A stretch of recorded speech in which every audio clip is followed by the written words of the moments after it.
this is a very broad topic, and I don't have the time to speak in great detail about everything that could possibly be said. And there isn't a one-size-fits-all approach to marketing.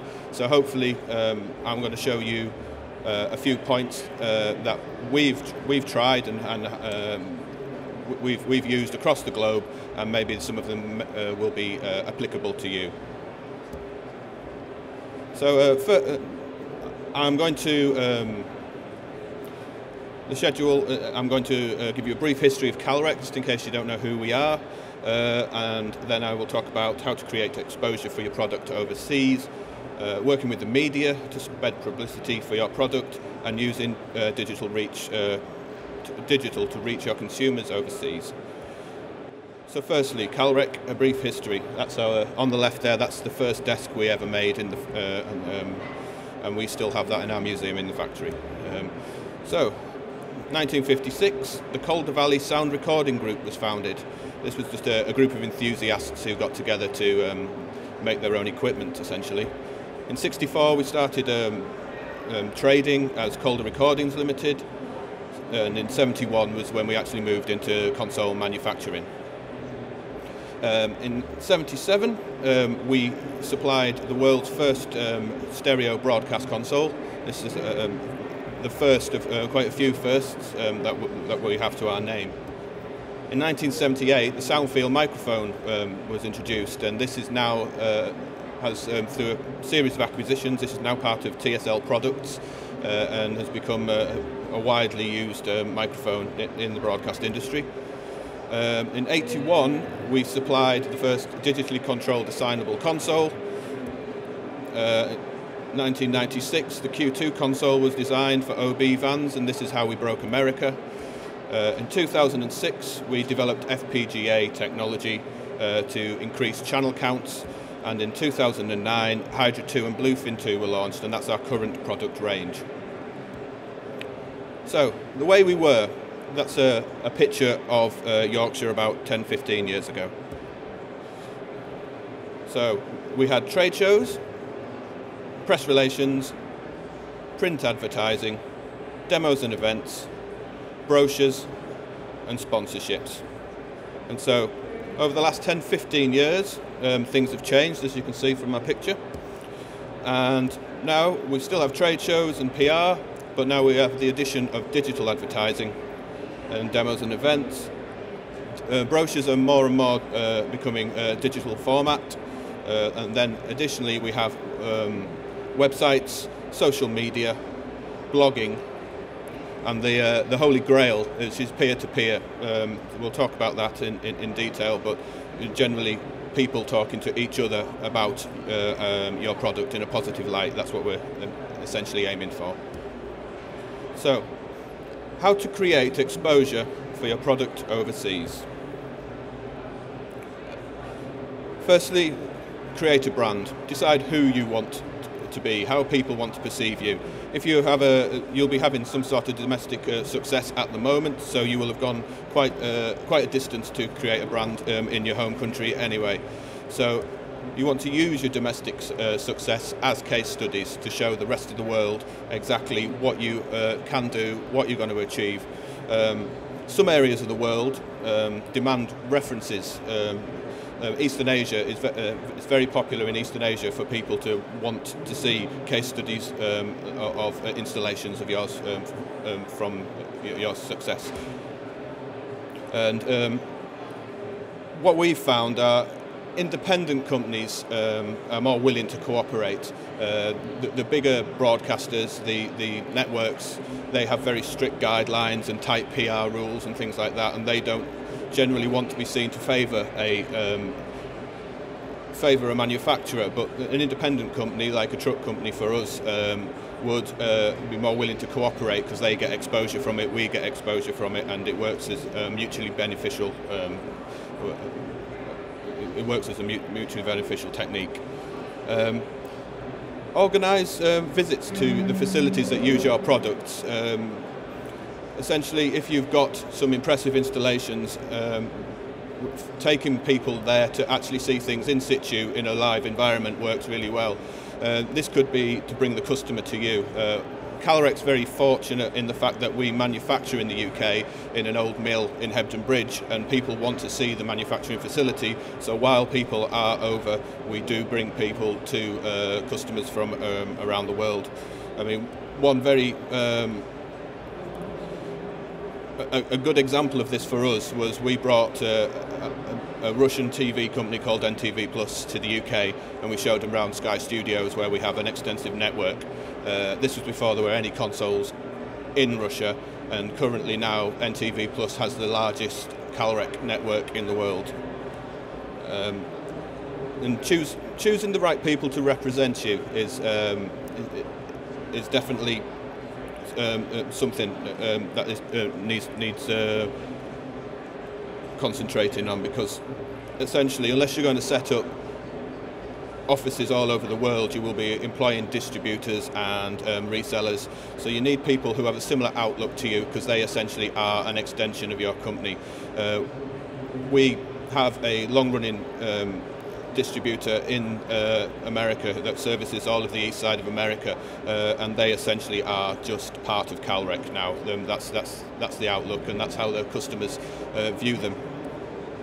And they need to be active in the right sectors. You need to find someone who is going to be knowledgeable and has context with the people that you want to talk to. Advertising. Advertising is a massive topic. There are many ways to do it.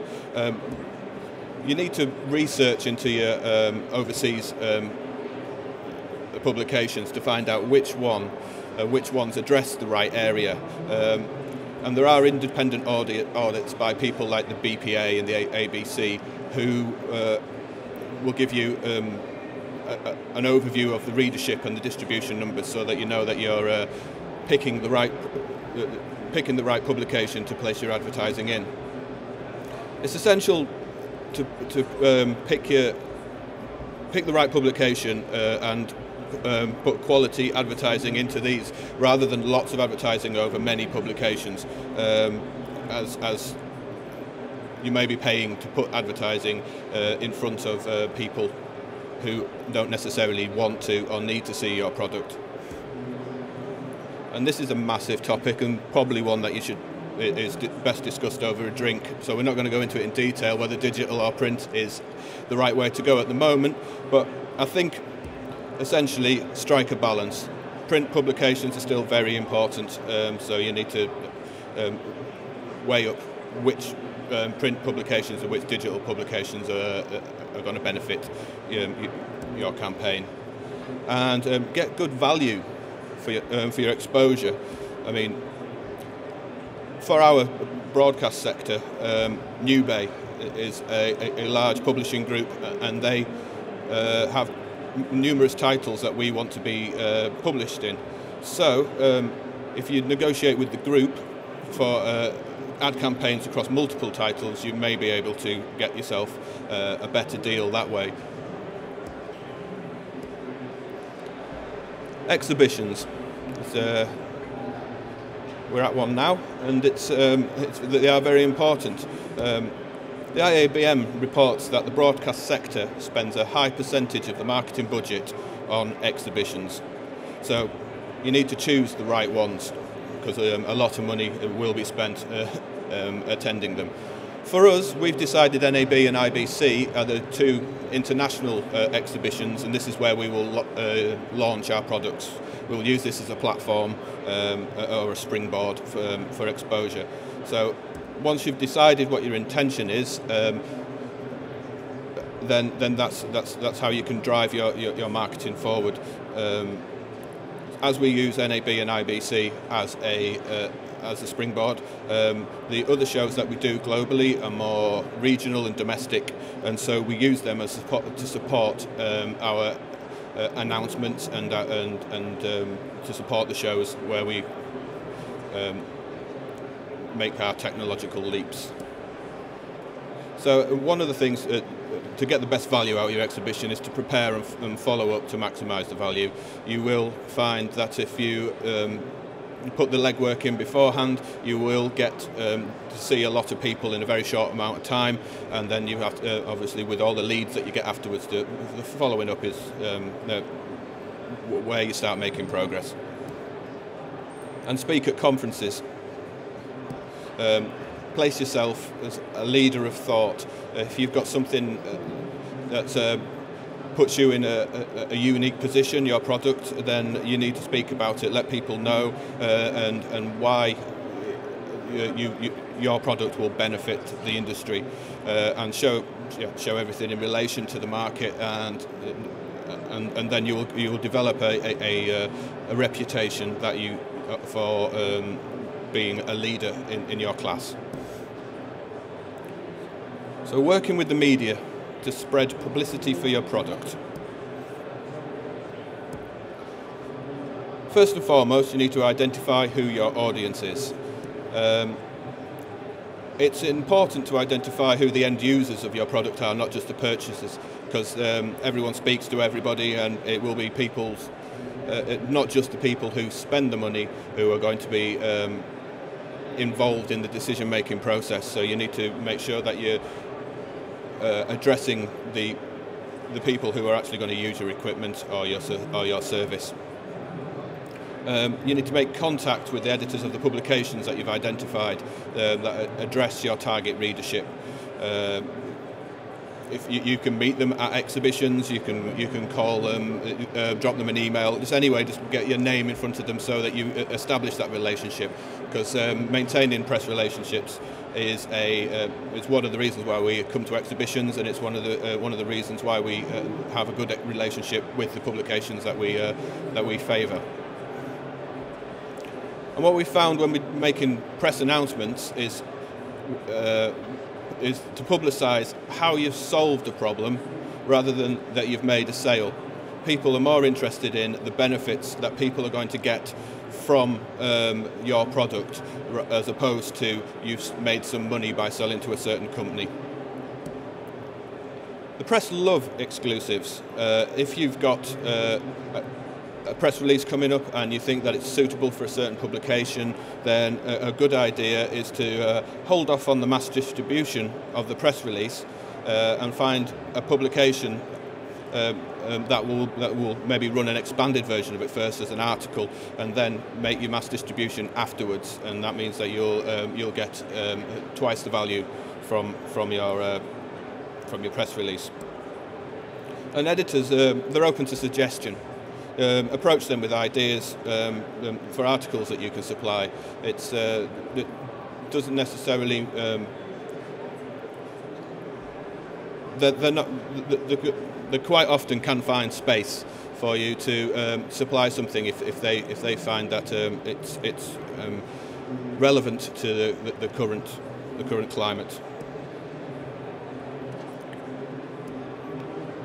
Further to this, rather than supplying the article, make connections for the editors with your customers and users.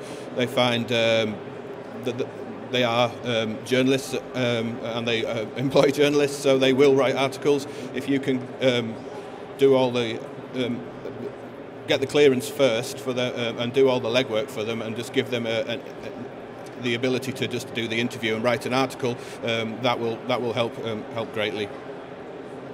And work with the press's annual features list. So on an annual basis, they will send out exactly what they're intending to cover over the next 12 months. And so you can review this and find out whether or not there's anything that you can contribute to. You can contribute by writing an article, if you get the agreement from the editor, or you can ghostwrite on behalf of your customers. So it looks that's a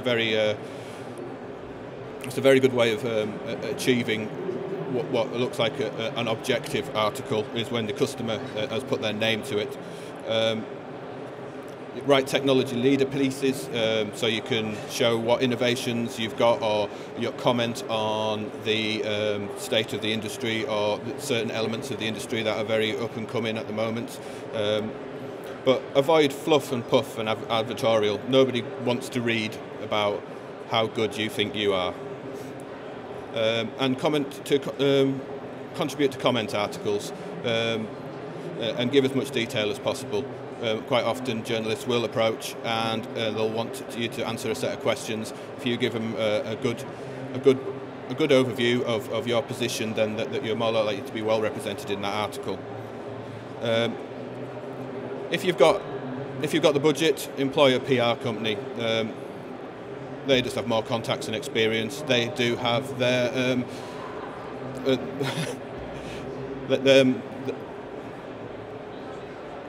and they already have established contacts with editors and magazines. So using digital to reach your overseas customers. This is more of a general way that we've been using digital, as opposed to purely for reaching your customers overseas. This because it's digital, it's accessible everywhere. So, as we all know, social media is a deluge of information. So you don't want to put too much out there, but you don't want to put too little out there, because you don't want to disappear off people's radars. So you need to post regularly, but not constantly. Tag relevant people in your posts. It extends the reach, the organic reach, that is.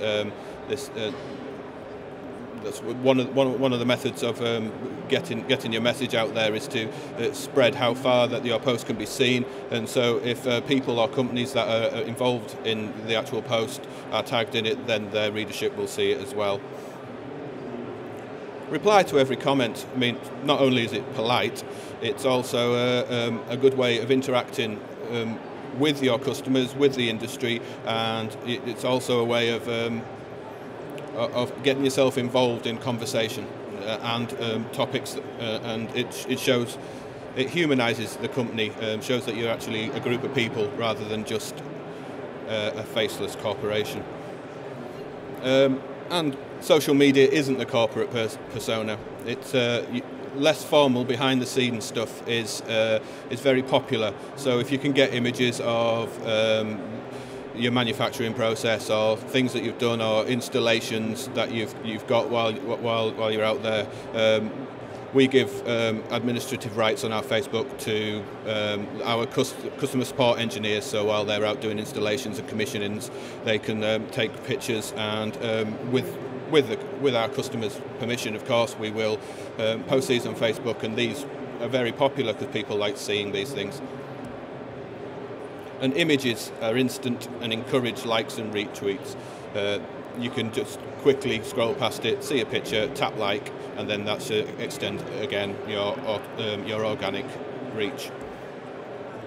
And make statements that can be agreed with quickly by liking or retweeting.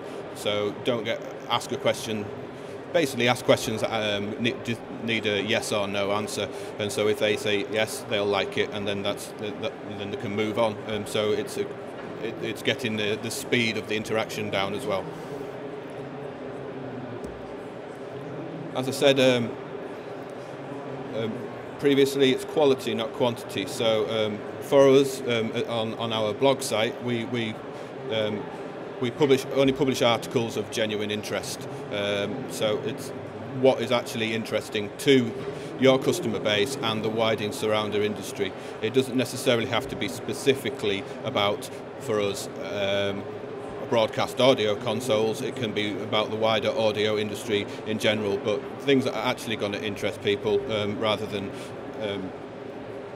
topics which are generally about how great you think you are, or a sale that you've made.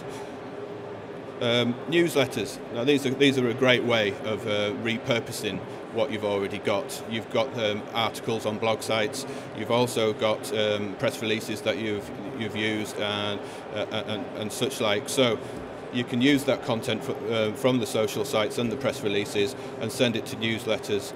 Send it as newsletters. We have a opt-in mailing list. We collect email addresses at places like exhibitions and things like that, or you can opt in on our website when you're downloading content, and it means that the people that you're actually sending it to as well are going to read it, and on top of that, the newsletters link directly to our website, so it drives traffic to your website on top of that as well. We have a community site which is part of our main website, and we write blogs on current industry topics, and as I mentioned previously, areas of interest around the industry sector. So it's a great way of showing that you're involved in the industry, that you know what you're talking about, or that, more to the point, that you know what your customers are talking about. And it makes you play an active role in your community. So what you're trying to achieve here, essentially, is to create a community of like-minded enthusiasts. You want people to be engaged by what you're putting out there, but also you want people to be engaged with each other. As I mentioned previously, it's the peer-to-peer stuff that you want to encourage, but it's difficult, so you want to provide a forum for people to do this. So it develops a closer relationship that you have with your customers and your industry peers as well, and it also makes you more approachable and humanises the company. And once again, the peer-to-peer conversations are very important. This is word of mouth has been around for before any other form of communication, but now, because of the increased methods that people can communicate and the different ways that people do communicate, then encouraging the peer-to-peer conversations and being a part of them is a great way of establishing yourself in any market. And this last slide that I've got here is basically our latest campaign, which was launched yesterday. So we have devised a periodic table of a Calrec's periodic table of broadcast consoles, and we've invited our customers and our community, if you like, to come up with slogans using the letters that are available, and they can submit them, and we will, given permission, use any that we find appealing as part of our forthcoming marketing campaign, and they also get to win a lovely T-shirt. So on that note, you can get involved yourselves if you want to go to calrec.com and have a mess around and see our latest campaign in its full glory. Thank you very much.